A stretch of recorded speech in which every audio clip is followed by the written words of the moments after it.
There's nothing people like more than fucking and ribs. Indeed. It's true. All right. Too bad you can't combine them. Ask Army Hammer. Gina grad. Right out of the gate. All right. So I was in Brea. I was doing a couple of shows and had Rob Riggle out there for the first show and then Leno for the second. Leno drove out. I'm always curious with Leno because you go, what car did you take? Now, it's got to be something interesting. Not street legal. Right. But to get from his shop in Burbank to Brea, California, that's a haul. That's crossing county lines. It's a lot of freeway miles. Yeah. And you can't take the old steam-powered whatever, the Stanley Steamer, the Duesenberg or anything. Those cars are going to overheat. They're not going to make it. He took the Tesla Plaid. What is that? They've gone to Plaid. The Tesla Plaid. Yes, they've gone to Plaid. I didn't realize. This is the first I heard of it. That is the sort of hopped-up coupe that is the Tesla that you kind of recognize. Not the SUV, but just sort of the sedan, but it's got the big batteries and the hyped up motors and all that kind of stuff. And a steering wheel that's not a steering wheel. It's kind of a yoke, they call it. It's kind of a butterfly. Like a bar? Well, it's not really a bar. I don't exactly. Like a bow tie? Yeah, it's got what they would call kind of what they would call is a butterfly steering wheel back. That dude is yoked. Same thing, I don't know, guys who drove dragsters kind of would use, or speedboat or whatever. That car hauls ass. It is faster than anything. Wow. Leno, I was thinking about Leno, 72 years young, comes out on stage. The thing that's interesting about Leno, first off, he gets there 2 hours early and he just sits back in the green room. Just, nah, nah, nah, nah. You want anything to eat, Jay? Nah, that's something. Well, you didn't have to get here, so you know, he just it's the car. And he's just one of these guys, you know. He told me years ago, like, it doesn't have to be that difficult. You know what I mean? Like at some point someone comes in and goes, Jay, we want to get some publicity shots. All right. He just gets up and walks over, does the stupid photo shoot that he's done 2 million times in his life. Yeah, this is good. All right. Refreshing. And he just sort of goes back, you know, now it's time to go back. Now it's time to, all right. But he's a total pro in that he called me the day before. It's like, so what are we going to talk about? Like, how's this going to go? Most people... I was like, yeah, me. Yeah. Wait a minute. Did I call you, Jay? I was hoping you know. Did you really, first off, people try to turn this whole thing into this artsy-fartsy endeavor, and you got your Dave Chappelle's, your Hannah Gatsby's and stuff, but the reality is it's pretty nuts and bolts for a guy like Leno. He's like, what are we going to do? What's the format? Do you want me to tell some jokes? Do you want me to tell a story? Then when we do this, how's this going to play out? I said, well, we're going to do rich man, poor man. And he's like, well, could you send me over the stuff so I can... The first thing you'll realize about Leno is it's not a lot of art and fart. It's a lot of just kind of prep. Right. It's just a kind of a work, very blue collar. It's comedy, but it's very blue collar for him, so you get all that. Second thing you notice is I've interviewed Jay many times, done lots of stuff with him, just sort of man on the streety kind of stuff. But when he walks out in front of that packed comedy club, he's just like a marlin taking to the open sea. I mean, the second he walks out there, it's boom, here I am. Here's where I belong. Here's what I do. And he just totally takes control of that situation. But what I was thinking about with Jay, and I have these little flashes and thoughts, and, I said to him years ago, I said, sometimes I think of something funny, but I got to write it down. If I don't remember to write it down, I'll forget about it later on. He goes, I don't write anything down. I said, well, why not? And he goes, if it's funny, I'll remember it. And I thought, he rises to the top. Yeah. And I'm like, but I don't work that way. There's lots of funny stuff I forget about that I thought of. And then I realized, so I'm back there, and I'm talking to him about his Tesla Plaid, and he's like, I took the thing to the drag course.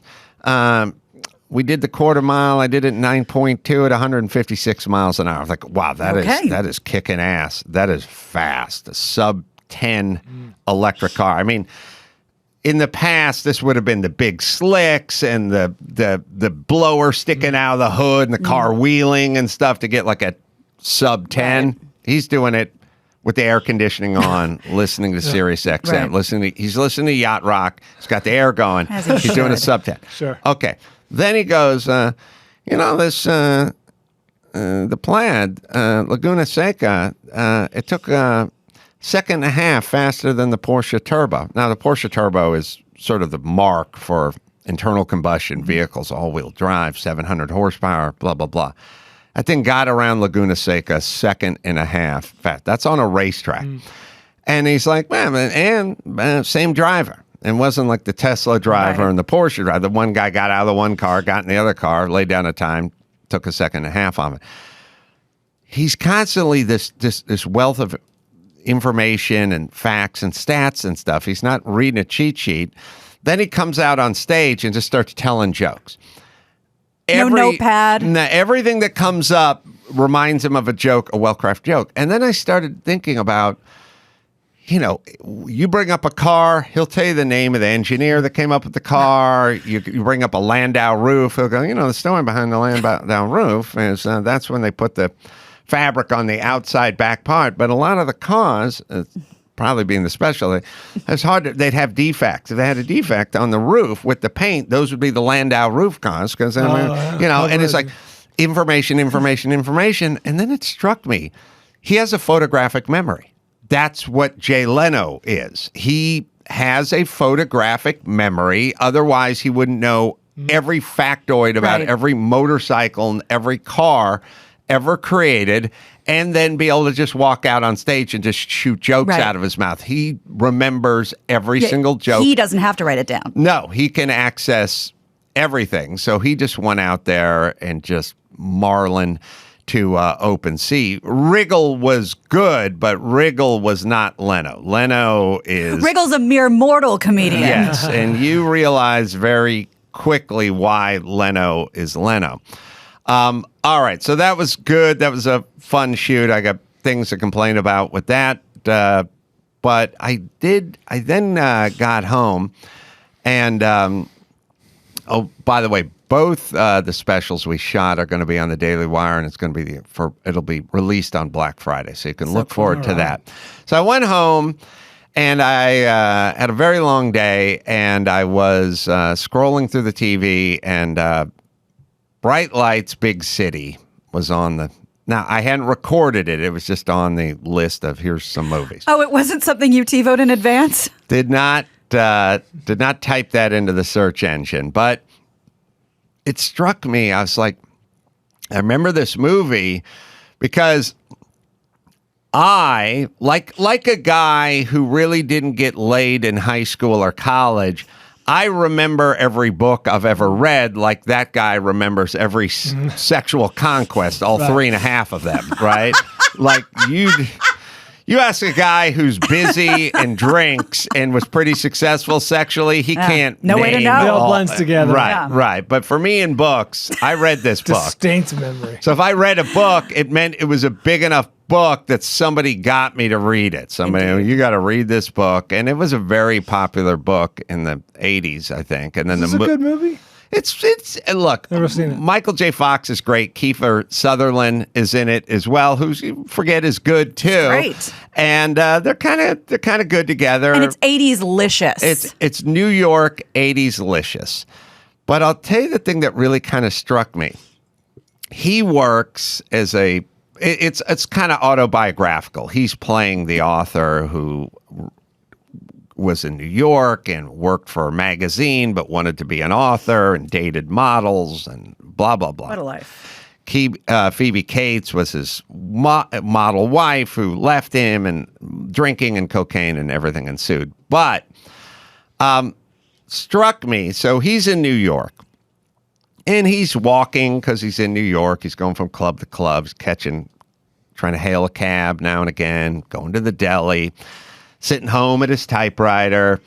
Lots of scenes that seem weird, like Kiefer Sutherland pulling up to the bar and going, "Hey, Tommy, can I use the phone?" And he takes the phone behind the bar. Love. By the way, I think I could go to a million bars and go, "Could I use the phone?" And the guy would go, "What the fuck are you talking about?" He would just order a drink or would get just out. silently just pick a phone up and just produce the phone. Like between the olives and the orange slices, we just have a phone, and we just pick it up and drop it, For a regular. But he's using the phone, and then he goes to work, and he goes to work for a very old magazine from New York. I can't think of the title of it now, but he's a fact checker.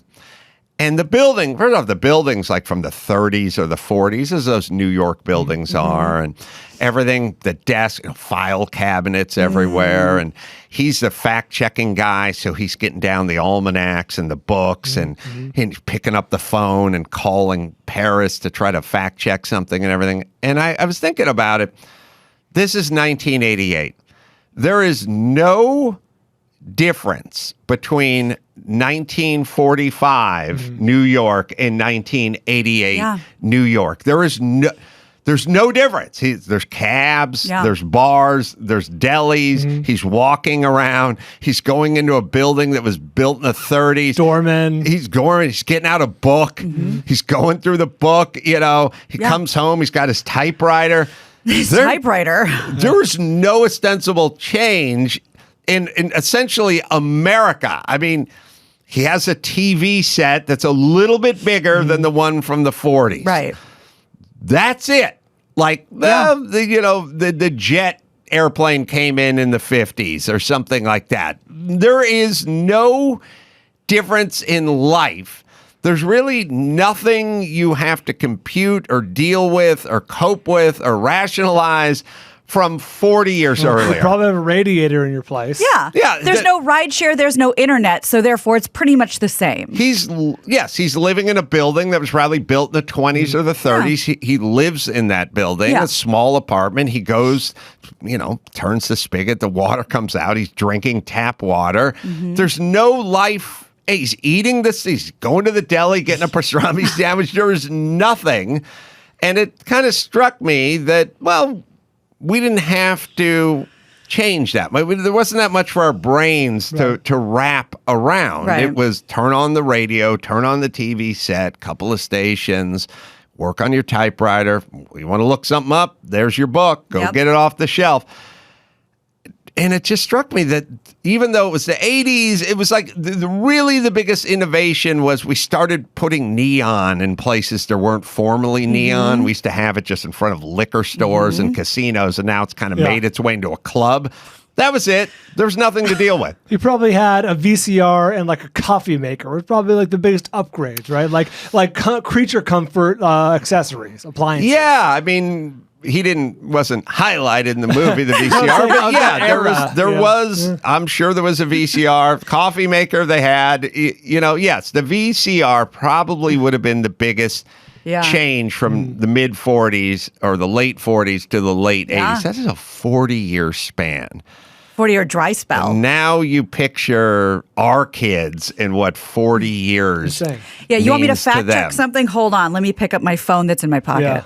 Absolutely bizarre. And then if you kind of look at what people are contending with emotionally and psychologically, it's that much change that fast. And if you think about it, what really screws us up psychologically is change. Like, what happened? Well, change. I lost my job, or change. Right. My father died, or change. I'm having to move, or change. I've graduated high school. Am I going to go to college? So it's like now imagine the change flooding at you a million miles an hour. Macro. Right. And then there's a kind of society version. Like, you can't use this word anymore, and you can't look at this way, and you have to, we have to get the pronouns worked out. Like, change. I think it means stress. It's essentially that feeling that everyone gets when they hop into a rental car, like, where are the wipers? Let me get my bearings. What if it starts raining? Yeah. I don't know I'm not sure. Is it a push button transmission or is it a gear shift or whatever? You have that slight anxiety of getting into a new environment, a new space, a new rental car. Now it's flying at you. COVID stuff, protocols, or can we do this? Can't we do this? What's going on with my phone? What can I say? It's an interesting, and that's why I believe there's so much stress, and it's hitting kids a lot. But it hits the least stressed are the non-changers, the people that are living like Michael J. Fox, who aren't all caught up in whatever is next. They're being impacted the least. Author is Jay McNerney. McInerney, sorry. Oh, yes, McInerney. He was a fact checker at the New Yorker. He was a big guy with a big book who turned into a movie, who wrote the movie. I don't know what happened with him. Did he go on to write more big books, Max Spada? Yeah, well, he co-wrote the screenplay for the television film Gia, that Angelina Jolie movie. Oh, that was a good movie. Yeah, and he has written other books, obviously not as big as Bright Lights, Big City. His last one was in 2016. All right. So speaking of change, people were tweeting me this Bill Maher clip because he's talking about words and what we've done with words, and then everyone goes, "Just like what you've said."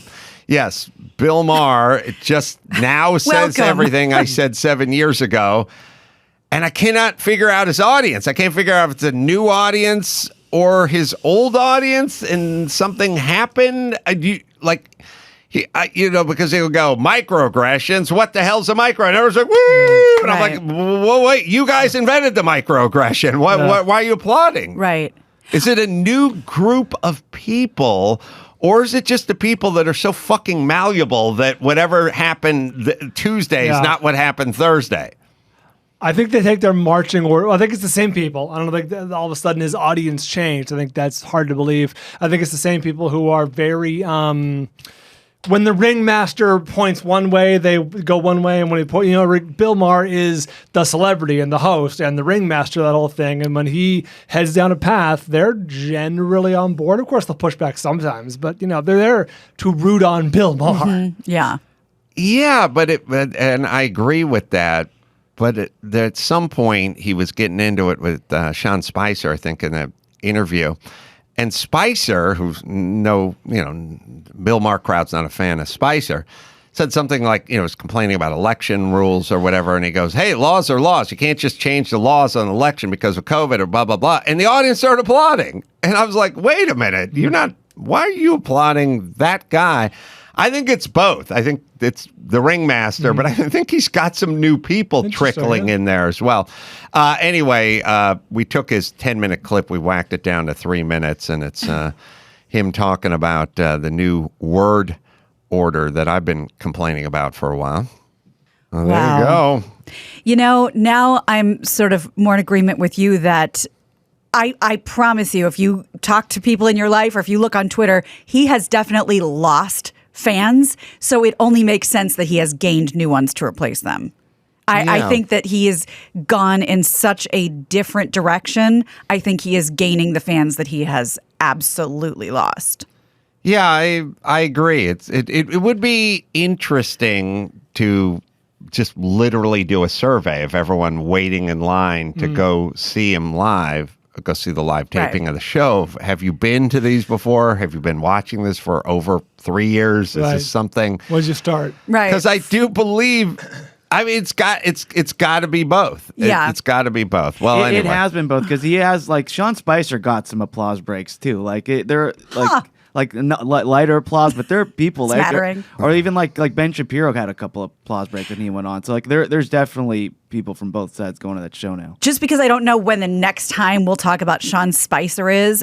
Did you see, it was a couple weeks ago, and I was going to do it in the news, but we ran out of time, kind of dropped off. But Ron Bergeron was on a podcast being interviewed and talking about his exit. Tom Bergeron? Tom Bergeron? What did I call him? Ron. Sorry, Tom Bergeron.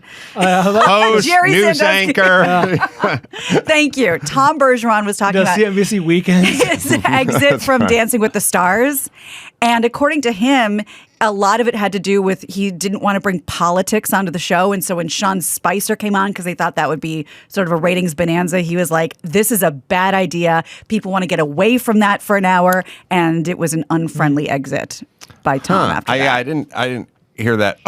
By Tom. Well, I don't know whose idea it was. It doesn't feel like it was his. Not doing it. Bergeron he's a delight, by the way. He seems like a nice guy.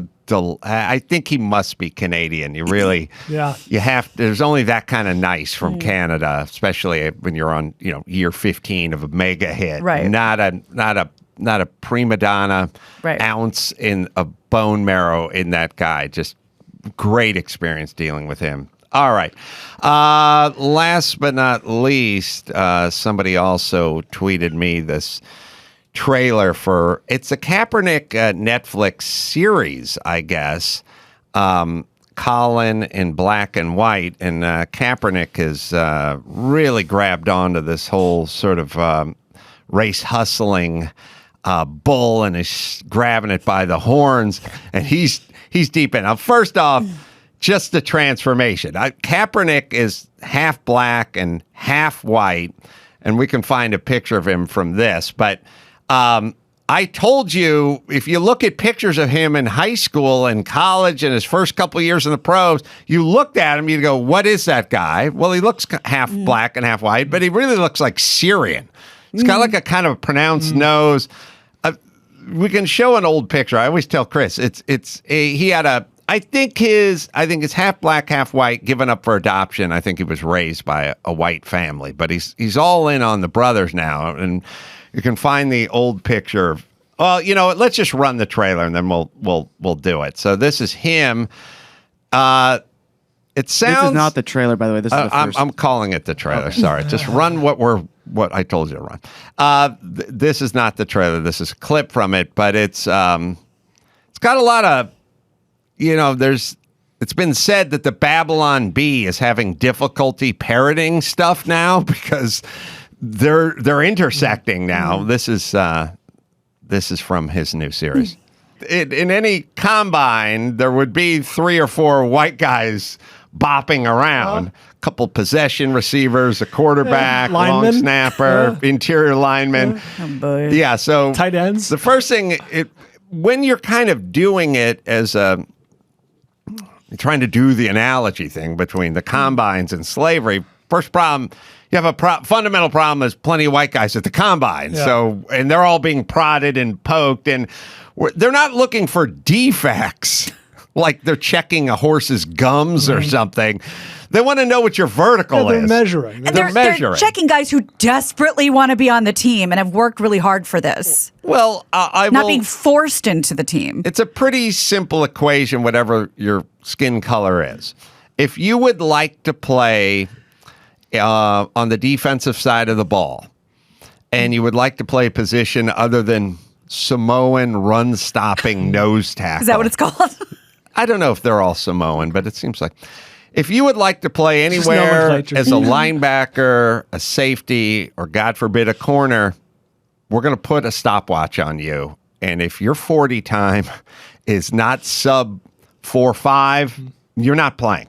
That's it. Pure and simple. You cannot play cornerback in the NFL if you do not have a sub 4.5 40. You probably can't play free safety if you're not sub 4.6. You're not going to play line. There is no linebacker in the league that is running a 5.1 40 or even a 4.9 40 or 4.8 40. You got a couple of running backs out of the backfield. Those guys are super fast. Yeah, you can't play. Now, whatever your skin color is, if a white guy does a 4.4 40, he's making a team. If the black guy does a 4.7, he's not going to play that position, and vice versa.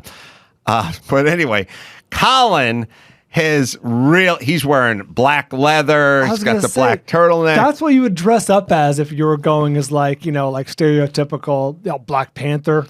Oh, if for Halloween. Sorry. If any late night talk show host went as Colin Kaepernick for Halloween, they would never work again. No, that was Nat X. That was Chris Rock's character from the mid-90s. Yes, I labeled him Malcolm XXL. He is more Malcolm X. He's a super large version of Malcolm X. I think we got a hashtag Malcolm XXL. All right, so I'll blow your mind because I'll show you a picture. Remember what Kaepernick used to look like. I'm curious what Kaepernick used to sound like too, because this is Kaepernick. Whoa. In Looks college, like he was on Saved by the Bell. Junior High school. Kaepernick in high school. Wow. Does that resemble the same human being? And then you kind of wonder, well, if the message is accurate and strong and powerful and real, why does it need to come in the cartoonish package? You know what I mean? Like, just look like Colin Kaepernick and deliver the message. You know how it looks like it's filmed just from like the minute-long clip that we saw? It has a very like Scientology, like Dianetics film. You know what I mean? Yes. A little almost dream-like quality. Yeah. Yeah, so in terms of the slavery thing, I think there's angles one could pick in society, maybe illegals working at a chicken processing plant in Alabama who are getting $7 an hour or something. There's it's never really going to be slavery because you're getting compensated and you chose to go there to work, but there's some angles. Some indentured servitude. There's some folks being brought over the border from different countries that have to pay off the coyotes over a number of. There are some guys waiting in line to become multimillionaires. And again, every human being who shows up to the combine would give their pinky finger to make the roster of an NFL team. Hard to draw that kind of straight line to slavery. Yeah. I don't want him to see what they do to the Rockettes. Oh. Put them on a scale, measure them up and down. Only the black ones, though. Oh, okay. Bergeron, born in Massachusetts, but of French-Canadian descent. There you go. We go. All right, we got the news coming. First, I'll tell you about Tommy John. End of the year starts now. They got a big sale coming up, Mad Dash for the new year. You gotta get moving. I was wearing my Tommy Johns yesterday up on stage, cool and dry.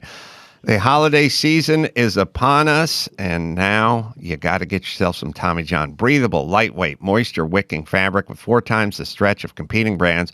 Feel the same comfort wearing their luxurious, soft loungewear on top. So comfortable and good-looking. You can and will wear them anywhere. So nice. Gets a little cool outside. You put the loungewear on. Tommy John doesn't have customers. They have fanatics.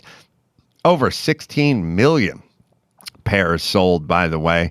I'm wearing mine now. I don't know what else I can tell you. Once you get into Tommy John, you never go back. It's the best pair you'll ever wear. It's free. Guarantee, right, Dawson? Get 20% off your first order right now at TommyJohn.com/Adam. That's TommyJohn.com/Adam for 20% off. TommyJohn.com/Adam. See site for details.